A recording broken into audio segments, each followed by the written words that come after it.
Flipping through the pages of the 2018 Powerlist of Britain's most influential people of African and African-Caribbean heritage, one will find a list of powerful and famous Black Britons.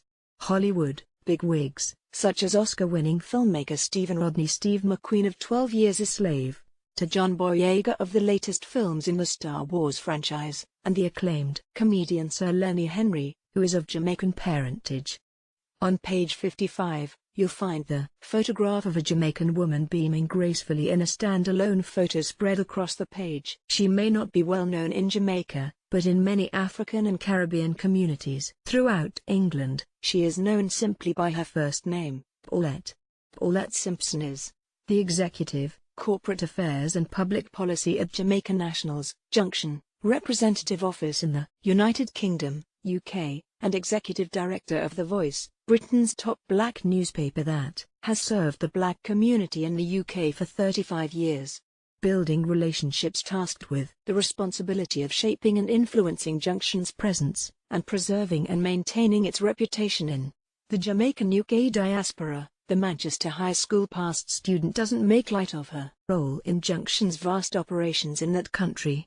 "My job is about building relationships," she said. "Relationships are critical to everything that we do. It's not about doing something for someone so that they can do something for you in return. It's so that people can receive value and appreciate what you do. Networking is about knowing people and creating opportunities for people, because, in the final analysis, people do business with people who they know and appreciate." It is that kind of thinking which makes her so influential, her colleagues say, noting that her influence reaches beyond the Caribbean community, to sectors which touch the length and breadth of the Jamaican diaspora in the UK. Marie Stuart Lewin, Senior Manager at the Jamaica National Group, who has worked with Simpson on several projects during her 15-year career, describes Simpson's talent and adeptness at planning major events as phenomenal. These initiatives include Junction Outlook for the Future, Caribbean Question Time, and Meet Jamaica 2012, conceptualized by Junction Group CEO Earl Jarrett to position brand Jamaica at the 2012 London Olympics. "I don't know how she does it, but whoever you want, Paulette can find that person," Stuart Lewin said. "She's very good with people and very solutions-oriented. She doesn't see obstacles, she just thinks through the problem and how she can either make it work, or find another way of doing it." When asked whether there has ever been a project or initiative that has made her doubtful of its achievability and success, Simpson offered a long pause. "You have to think through challenges. You can think your way through things. It is not that people are brighter than you are, it's about how you apply yourself." Raised in Waldeston, Manchester, Simpson attended primary school in both Mitspa and Christiana, before moving on to Manchester High School. However, she returned to the UK for tertiary studies at the University of Scotland, where she earned a degree in marketing and finance, and later attended Washington State University in the United States, before returning to England to get her MBA at the University of Westminster in London. Moral compass after a few years at Price Waterhouse in various positions, with roles that included being seconded to the Commonwealth Secretariat for 2 years, Simpson was recruited by the National Commercial Bank to establish and manage its London office. When the ownership changed in 2002, she was immediately snatched by what was then the Jamaica National Building Society.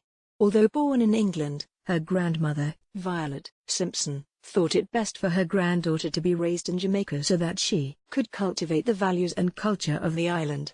So she returned to Jamaica with her. "My grandmother was a major influence during my early years, and she remains my moral compass. Whenever I face a moral dilemma, I look at a picture of her in my office and ask myself, what would she do or say?" The Reverend Rose Hudson Wilkin has been another major source of inspiration for her. A Jamaican who grew up in Montego Bay, St. James, Reverend Hudson Wilkin today serves as chaplain to the Queen, and chaplain to the Speaker of the House of Commons, the first black woman to hold those titles. "I look to her for strength," Simpson said. Her story as a barefoot girl in Montego Bay, who grew up to become chaplain to the Queen, motivates me. Similarly, Reverend Hudson Wilkin also takes some of her inspiration from her friend of some 20 years. She is a personable young woman with a real vision for the work that she does, executing it without fanfare, but with great determination to meet the needs of the community which she serves, Reverend Hudson Wilkin said. The outspoken church leader, who is said to be tipped to be among the first cohort of female bishops in the Church of England, is herself listed on the power list. She, Paulette, is well known in the diaspora, and I love the fact that here we have someone who is not just doing a job, but someone who genuinely cares about the work she does, Reverend Hudson Wilkin said.